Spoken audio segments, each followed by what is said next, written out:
The ballroom at my nephew's wedding looked like money pretending to be happy. Crystal, white linens, and a band working overtime to convince half the room they still had rhythm. I stood near the back with a bourbon that wasn't worth the price and watched my wife of 15 years do a campaign lap. Vanessa never just walked. She glided like she knew the lighting cues. She hit every table and every shoulder touch, a smile polished to the same sheen as the marble columns. When she reached Trent Parker, slick hair, expensive grin, the PR half of Parker and Carter. She leaned in a shade too close, laughed a shade too long. It wasn't the first time I'd seen it, only the first time I refused to sanitize it. Cal Johnson materialized at my elbow, jaw like a cinder block, tie loosened because formal wear makes men honest. "You gonna keep pretending that's networking?" he asked without looking at me. "I'm an architect," I said. "We stare at structure until it tells the truth." "What's it saying?" "That I've been patching cracks on a condemned wall." The band shifted into a slow song. Couples blended. Lights dipped. Chatter softened into that warm hush weddings by the hour. I set my glass down and walked across the room, past cousins and uncles, past the buffet where the roast beef had surrendered hours ago. Vanessa was heading my direction, Trent a shadow a step behind, hands in his pockets like he owned the floor. "Dance?" I asked. I kept my voice level. No edge, no plea. An offer. A chance. She didn't even pretend to check the time. "I don't want to look taken," she said, casual as a weather report. The words hit with the clean, hard sound of a framing hammer. There's a special quiet that follows a sentence like that. It doesn't fill the room. It empties it. I held her eyes long enough to confirm there was nothing accidental about it. She wanted an audience. She had one. I gave her mine for 15 years, house, accounts, vacations lined up like matching picture frames. I took the last sip of my bourbon and felt it turn cold in my mouth. I walked to the nearest table. White roses in a low vase. Linen is as crisp as a contract. I slid off my wedding band, tungsten, simple, bought with the first real check I earned when the firm was just my name and an answering machine, and set it beside the roses, face up, the way you put down a tool you won't be needing again. Metal clicked porcelain. The sound cut was cleaner than the band. Cal muttered from behind me, not loud but aimed. "About damn time you grew a spine." I didn't look at him. I didn't look at her. I looked at the ring because it was the only honest thing in reach. It reflected the chandelier in a small, hard circle. I pictured the years packed into that shine. Early mornings at job sites, late nights at the drafting table, Grace's first steps on hardwood I'd laid myself. All of it orbiting a promise that had been my anchor and now sat like scrap. Trent broke the silence first, stepping forward with the easy arrogance of a man who thinks the mirror is a friend. "Michael," he said, hand half raised, "let's be adults. These scenes. Save your pitch for clients," I said. "I don't buy air." Vanessa's smile stayed on but lost its warmth, like a spotlight cooling. "You're making this weird," she said. "Don't you dare embarrass my family." "Your family?" I nodded once. Noted. I didn't do a speech. I didn't turn chairs. I wasn't there to win the room. The only thing I wanted was clarity, and I had it. I gave the ring one last look, then left it there like a footprint. I walked toward the exit with my hands empty. On the way, I caught a glimpse of myself in a wall of beveled glass. Navy suit, shoulders back. A man who looked like he'd finally decided to stop sanding rot and start cutting it out. The air in the entry corridor felt colder. Honest air that didn't smell like perfume or catered optimism. Cal fell into step with me. "You good?"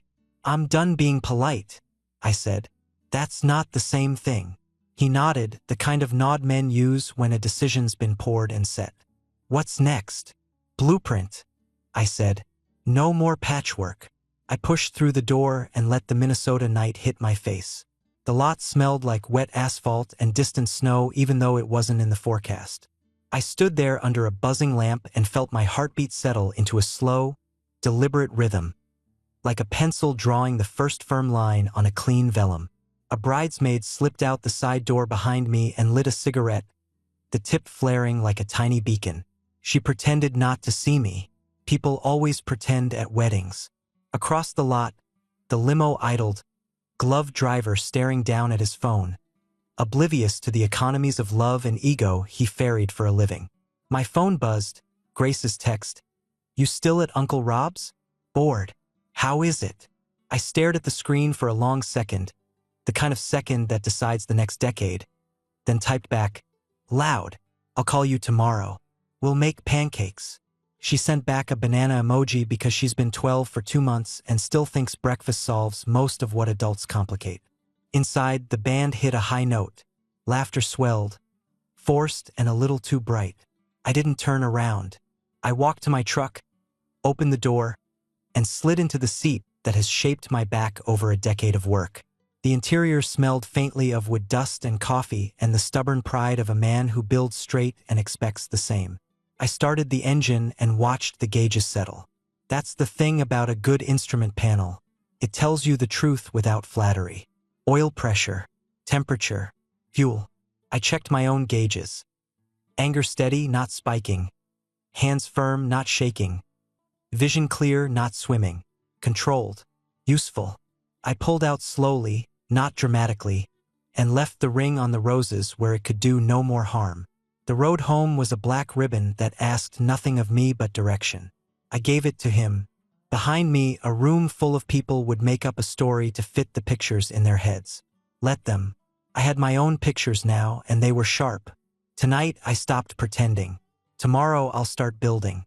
The Woodbury Event Center had a side corridor lined with conference rooms nobody used after the bar closed. I stepped out of the main hall halfway through the DJ's rendition of Shout and let the laughter fade into muffled noise. My head needed air, not alcohol.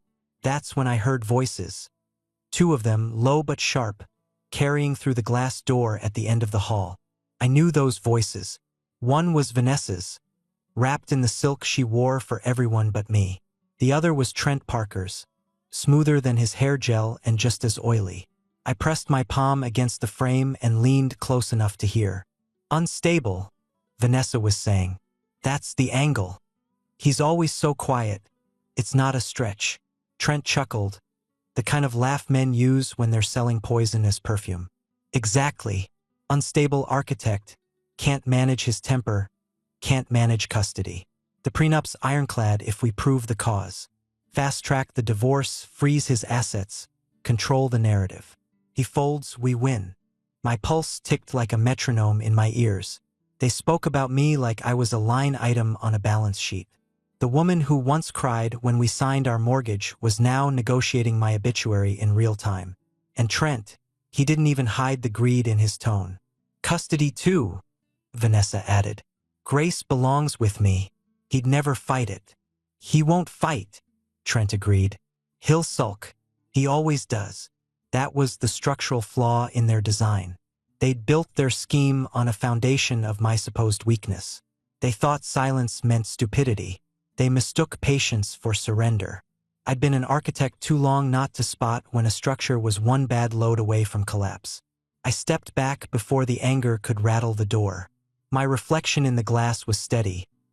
Eyes narrowed, jaw set, a man calculating, not crumbling. They wanted to script me as unstable. I'd make sure the story read differently. Cal appeared at the end of the hall, carrying 2 empty highball glasses like he'd just escaped a toast. He raised an eyebrow at me. "You hear something?" "Enough," I said. He studied my face, the way only a friend of 20 years can. "You gonna swing?" "Not tonight." I slid my hands into my pockets, calm as drafting lines. "You don't fix a crack with fists. You fix it with blueprints." Cal gave a slow nod. "Blueprint, huh?" "Yeah," I said, eyes still on that glass door. "And they won't see it coming." I walked past him toward the parking lot, every step measured. Behind me, the laughter and music rolled on. Oblivious. Let them dance. I had work to do. The next morning smelled like burnt coffee and Chanel. Vanessa was in the shower, singing off-key with the kind of confidence only liars have. I sat at the kitchen table with a mug that tasted like regret, staring at the steam and counting seconds. My anger was steady, not sharp, controlled, a blade waiting to be drawn, not flailed. Her phone sat on the counter, face down, charger dangling. For 15 years, I respected boundaries. Today, I measured them. The lock screen lit up with the same photo we'd taken at Grace's 13th birthday. Balloons in the background, frosting on her chin. That birthday was the passcode, of course. Vanessa thought she was clever, but vanity is a blueprint you can read if you've got the patience. For numbers entered once, and the vault opened. Messages, dozens. Trent's name threaded through like mold between tiles. Last night there was fire. He bought it. Penthouse at midnight? Words that mocked every late night I spent drafting. Every broken promise I forgave. Attached photos, hotel sheets, champagne flutes, a lipstick smile that wasn't mine. Then I found the ghost account. Instagram handle, v.carter. Not the one she showed family, the curated gallery of beach trips and charity galas. This one was rawer, brazen. Hotel selfies, cryptic captions, Trent's comments thick with innuendo. Heart emojis from her girlfriends, those same women who toasted us at anniversaries. Enablers, every one of them. I forwarded the worst of it to a secure email I'd set up years ago for project contracts. Evidence, not suspicion. Hard data. I archived screenshots, stored backups in the cloud under file names only I'd understand, architect habits, organizing chaos into order.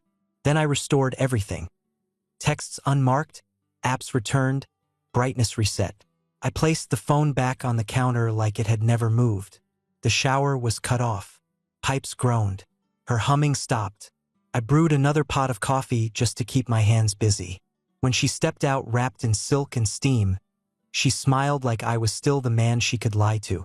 "Morning," she said, kissing my cheek, lips warm, words empty. "Morning," I replied, pouring her a cup the way I always had. No tremor in my hand, no crack in my voice. But the house felt different now. It wasn't a home.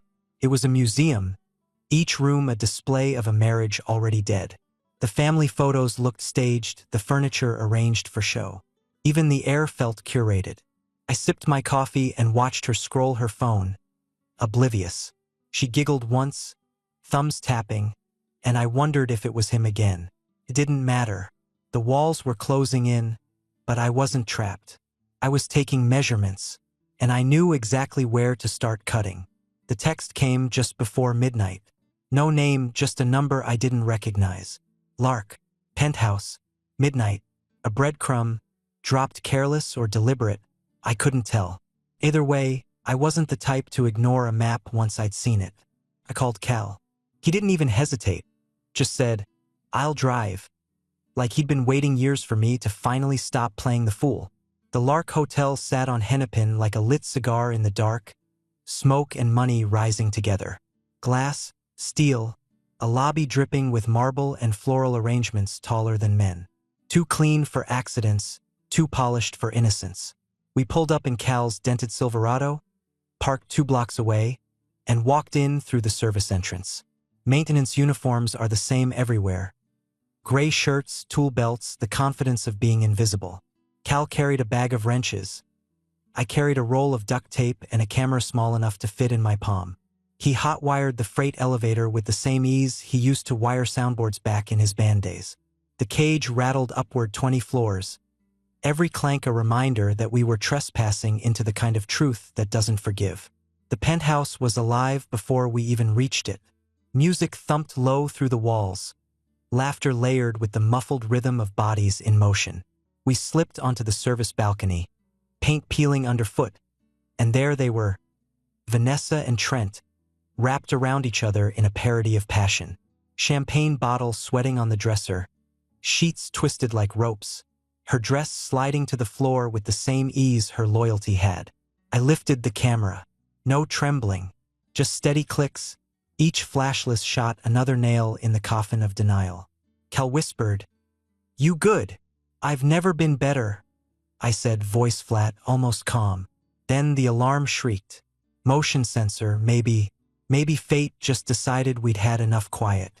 Red lights pulsed down the hall, mechanical, merciless. Vanessa's laugh died mid-breath. Trent stumbled, reaching for trousers. Cal didn't wait. He yanked my arm and we bolted. 20 flights of stairs in steel-toed boots isn't a jog. It's a war. My lungs burned. My knees screamed. But adrenaline kept time like a drill sergeant. Cal was laughing halfway down, the wild kind of laugh men let out when they realize danger feels like freedom.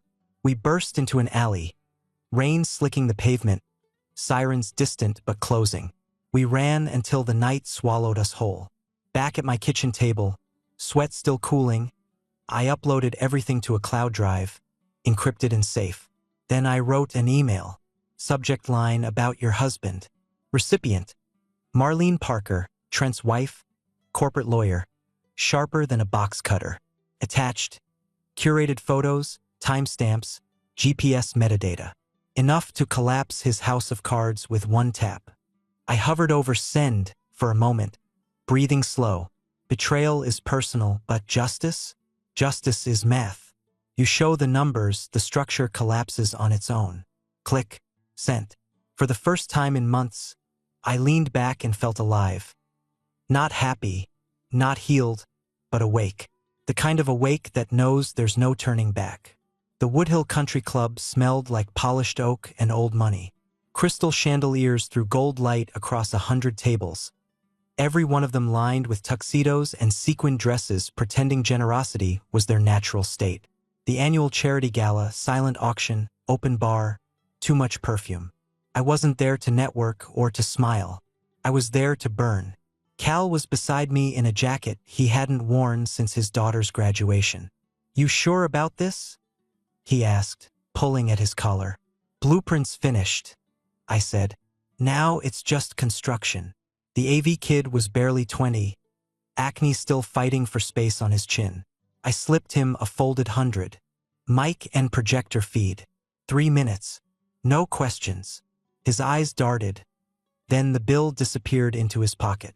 Kids that age think in minutes, not consequences. Perfect. Dinner wrapped with polite applause. The MC tapped the mic, launched into a rehearsed thank you. That's when I stood, hand raised. "I'll take it from here." He froze. I took the stage, adjusted the mic, and let silence settle like sawdust. "My name's Michael Carter," I said. "Architect, husband, father." My voice carried steady, no tremor, no theatrics. "And tonight, I've got a few blueprints to share." I tapped the tablet in my hand. The screen behind me lit up, hotel photos first, then text. "Last night there was a fire. Penthouse at midnight." Vanessa's name threaded through every caption, every timestamp. Gasps spread like brush fire. Phones came out, screens glowing, proof doubling in real time. At table 17, Vanessa's chair scraped back. She stood, face pale under too much makeup, eyes darting for exits. Trent was slower. He rose, fists clenched, charging the stage like a man defending a brand instead of a life. I sidestepped, years of job site reflex, avoiding swinging beams and falling tools. His fist caught nothing but air. My knuckles, though, found his nose, one clean shot, efficient as a hammer strike. Blood spattered his Armani, and the crowd roared the way polite society only does when someone else bleeds first. From the corner, Marlene Parker, his wife, raised one hand. Calm, judicial, like a judge calling order. Her eyes met mine. No pity, no shock. Just recognition. Security swarmed, but I didn't fight them. I lifted the mic once more. "The bar's still open," I said. Then I stepped down, smooth, controlled. By the time I hit the parking lot, Minneapolis social media was already on fire. Photos, videos, hashtags multiplying. Truth had gone public, and there was no dragging it back inside. I slid behind the wheel of my truck, breathing even. My hands didn't shake. My chest didn't heave. The anger wasn't gone, it never would be. But it was finally working for me, not against me. Blueprint executed. Phase 1 complete. By Monday morning, the price of exposure came due. First, the bank called. My firm's business account frozen, pending review. No warning, no courtesy, just numbers locked behind a bureaucratic wall. Payroll due Friday, invoices already out. The kind of move that bleeds a man without drawing blood. Then, taped to my front door, a temporary restraining order. The language was sharp and clinical: unstable behavior, public aggression, risk to spouse and child. Vanessa's signature at the bottom, like she was signing for a package. My daughter's name, Grace, printed in cold type as if she were property to be filed. An hour later, Child Protective Services sat at my kitchen table. A woman with a clipboard asked questions soft as daggers. Did I drink in front of Grace? Did I raise my voice? Did I ever leave her alone? Grace answered for herself, chin lifted like her old man's. My dad cooks dinner, helps with math, and built me a treehouse. He doesn't yell. Mom does. The social worker scribbled notes. Lips pursed, professional neutrality cracked just enough to show she'd heard the truth. Still, damage was done. The whisper campaign had begun. By noon, reporters circled like gulls. Unstable husband. Violent outburst. Public meltdown at charity gala. Headlines easy enough to write when you only know half the story. Neighbors peeked through curtains, curious to see if the architect would fold like wet drywall. That's when Marlene Parker walked into my office. No appointment, no hesitation. Just heels on hardwood and a folder thick enough to choke a shredder. Your wife and my husband, she said, not bothering with small talk, have been laundering client funds offshore. Cayman accounts, fake invoices. Vanessa signed off on at least 3 transfers. She slid papers across my desk, dates, amounts, signatures. Vanessa's handwriting looped in blue ink. I leaned back, measuring her. Why bring this to me? Because you already burned them socially. I want them burned legally. Her eyes were sharp, lawyer's eyes. But under them I caught the flicker of something older. Betrayal, hard and personal. You've got evidence of the affair. I've got evidence of the crimes. Together, we bury them. I nodded slowly. Alliance of the damned. Alliance of the wronged, she corrected. Fair enough. We shook hands, her grip firm as rebar. My assistant Jenna poked her head in, worried in her eyes. Phones won't stop, she said. Press, clients, reporters. Everyone wants a statement. Shield the calls, I told her. No comments. Not yet. That night, in my quiet kitchen, I opened a fresh legal pad. I wrote it all down, chronological, factual, stripped of emotion. A dossier, calm as an architect's spec sheet. Texts, photos, videos, bank transfers, timestamps. Anger may have built the frame, but discipline laid the foundation. If they wanted to be unstable, they'd get measured. If they wanted spectacle, they'd get precision. The fight wasn't over. It was just drafted. Bloomington's industrial strip after dark feels like a graveyard for ambition. Rows of corrugated metal doors, yellow sodium lights buzzing overhead, the smell of damp concrete and motor oil hanging heavy. Marlene's private investigator had tracked Vanessa and Trent here, receipts pointing to a rented unit under a shell company. But it wasn't the forged IDs or offshore files that made my chest tighten. It was the text I got from Grace's friend. Your daughter's with your wife. Not safe. So we didn't wait for paperwork. Marlene rode shotgun, eyes hard, jaw set like a soldier's. Police are 20 minutes out, she said, checking her watch. Grace doesn't have 20 minutes, I replied, pulling a lighter from my jacket pocket. We parked 2 rows down and approached on foot.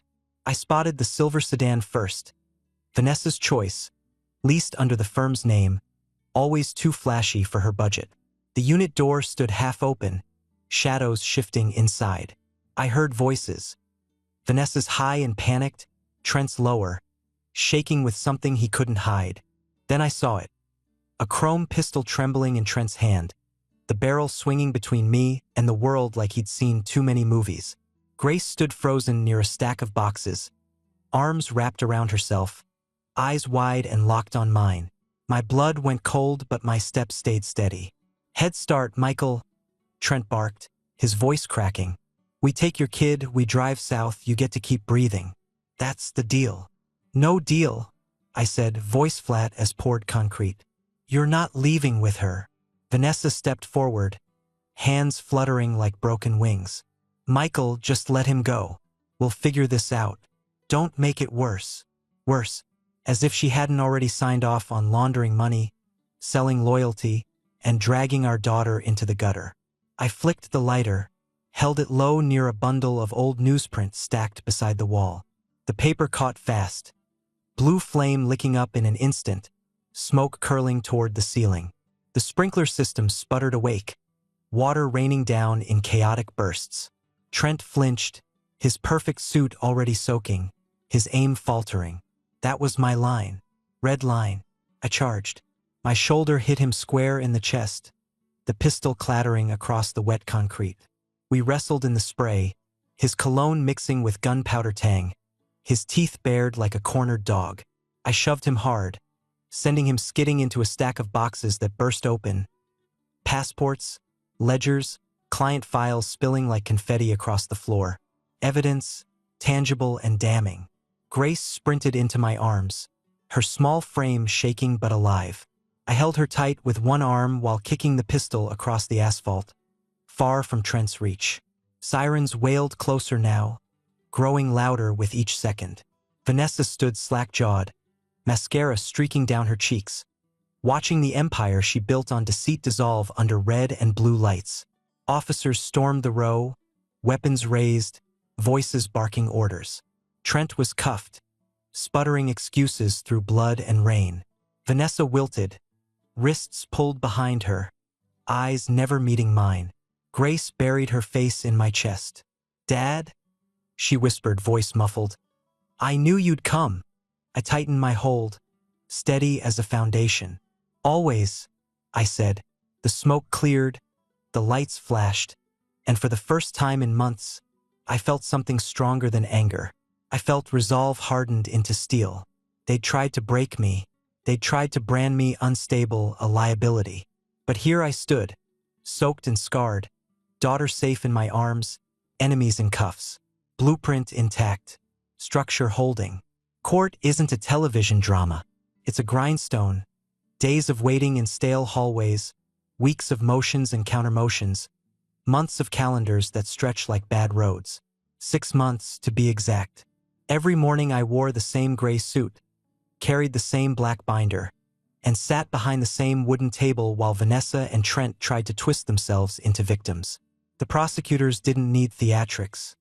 They had evidence. Marlene's folder of offshore transfers, my photos, the storage unit passports, the pistol. Piece by piece, the puzzle assembled itself in front of a jury that never once looked confused. Trent's lawyers painted him as a high-flying risk-taker, misunderstood, unfairly targeted. Then the ledgers came out, 8 million skimmed from clients, funneled through shell companies. His face cracked on day 12, sweat breaking through his foundation like rot through plaster. Vanessa tried tears, accessories on the stand, mascara smudged, hands trembling as if she'd never signed wire instructions or posed for hotel selfies. The prosecutor read her texts aloud, timestamp after timestamp. Every "I love you" to Trent sounded like a hammer on nails sealing her own coffin.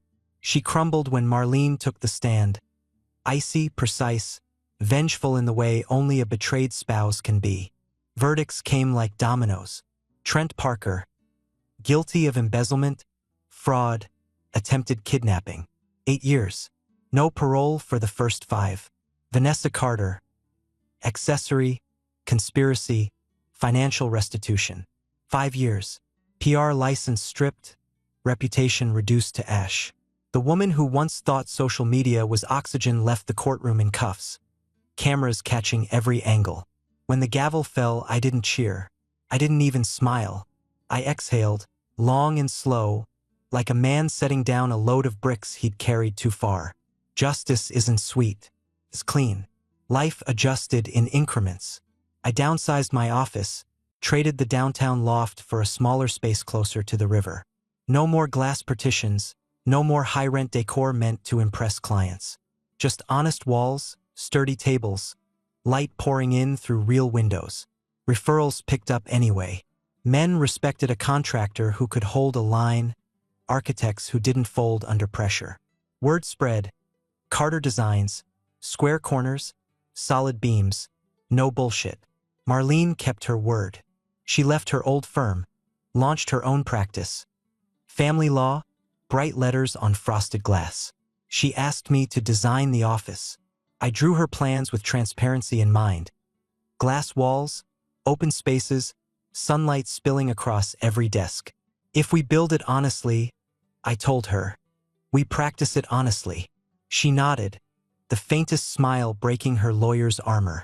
Two survivors, not partners but allies. Grace adapted faster than I expected. She saw her mother on weekends at the detention center, arms folded, voice clipped. But she chose to stay with me. Homework spread across the kitchen table, laughter mixing with the smell of casseroles we cooked together. She told her friends, Dad doesn't yell, he just builds things. I wore that like a badge. The trial had been grindstone, yes, but grindstone sharpens steel. And I came out sharper, edges honed, anger tempered into something useful. Blueprint measured, structure squared. Nothing fancy, nothing flashy, just strong. 6 months later, the world felt smaller, but steadier. My house no longer smelled of perfume or litigation. It smelled like garlic bread and pencil shavings, the byproducts of a father and daughter building a life without witnesses. Grace sat at the kitchen table, elbows spread over math homework, tongue poking from the corner of her mouth as she worked through equations. A casserole bubbled in the oven, our recipe, improvised with whatever was in the fridge. She laughed when she caught me checking her answers. You draft blueprints, Dad. I think I've got fractions covered. I leaned in the doorway, coffee in hand, and let the sound of her voice wash over me. Not forced, not measured. Just a kid's laugh in a house that finally echoed the right way. My phone buzzed. A text from Cal. Drinks tonight. First round's mine. The man never changed. Loyal, blunt, the kind of friend who'd drive 20 floors down a stairwell with you and still crack jokes about your knees afterward. I typed back one word. Soon. On the counter sat a photo of the three of us from years ago. Me, Vanessa, and Grace at Lake Superior, hair windblown, cheeks sunburned. For a moment I studied the frame. Then I set it face down. Some structures aren't worth restoring. Out on the porch, the Minnesota evening wrapped itself in warm air and a cricket song. The light above the door glowed steady. No flicker, no burnout. I sat with a beer, shoulders loose, eyes on the quiet street. My wedding ring was gone. Somewhere at the bottom of a lake, forgotten like a tool dropped in wet concrete. I didn't miss it. I thought about blueprints. How every strong structure begins by clearing rot, squaring corners, laying a foundation true. I'd spent years patching cracks, pretending walls weren't bowing. But this rebuild was mine.